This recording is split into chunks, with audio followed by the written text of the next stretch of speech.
sang, "Just a little love, a little kiss, I would give you all my life for this."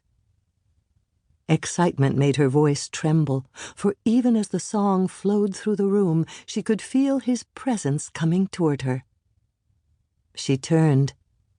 There he was, framed motionless in the doorway. The song faded into silence. Jules moved forward. "Ella, that was so beautiful." She'd forgotten how deep his voice was. She gazed up at him. Because his face was tanned, his eyes seemed bluer than she'd remembered. She smiled. Oh, how wonderful, how utterly wonderful it was to see him. Their eyes met. His arms reached out to her. The portieres rustled. "Oh, excuse me." Papa's voice shattered the rapturous moment.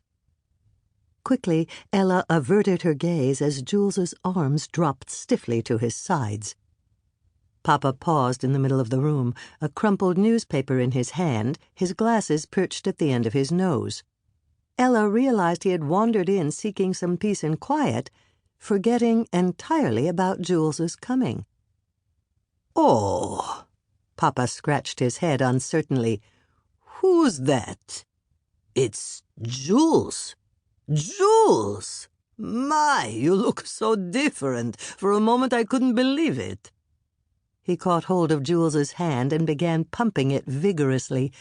"Welcome, welcome home. Thank God you're home safe. We were all so worried about you." He settled himself on the couch. "I myself never had to fight in a war, but I can well imagine how terrible it was for our boys over there.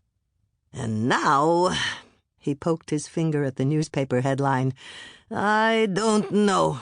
The way things are in such a muddle. It was supposed to be the war to end all wars. Instead, every country is trying to take advantage for itself. Look, even in our own country, the way those senators are fighting President Wilson. Let me ask you, do you really think a League of Nations can amount to something?" "Oh, no," Ella despaired. "It looks like Papa's getting ready for a long discussion. Doesn't he realize we want to be alone?" Just then, Mama emerged through the portieres with little Charlie tagging after. Ella perked up. "Mama will understand." "Papa," Mama said at once, "you know that shelf in the kitchen where the clock stands? It's coming loose. You'd better fix it right away." "Right this minute?" "Yes, right away. This minute," Mama replied, fixing him with a meaningful stare. Papa remained seated with a puzzled expression on his face. He glanced first at Jules and then at Ella. "Oh," he said suddenly, "that's right. I'll attend to it right away." He stood up, folded his newspaper hurriedly, and shuffled out of the room. "Well, now." Mama turned to Jules with a tone of having solved a problem. "Nice to see you, Jules. You look wonderful. Come, take off your coat and sit down. Make yourself comfortable. Ella, what kind of a hostess are you, letting Jules stand around with his coat on?" Oh, dear, Ella thought. Now it's Mama hovering over Jules like a mother hen. "It's getting pretty cold out, isn't it?" Mama rattled on. Jules removed his coat and remained standing, holding it awkwardly in his arms.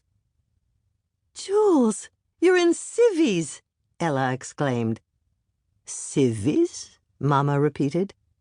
"No more uniform," Jules explained. He straightened up self-consciously as Mama looked him up and down. "You look very nice in your blue suit," Mama said with a little laugh.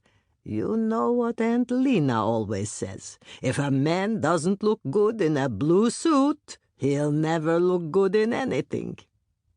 Jules grinned sheepishly, shifting his coat from one arm to the other. "Ella, why don't you take his coat?" Mama ordered. "Do sit down, Jules." Jules obliged. Leaning back,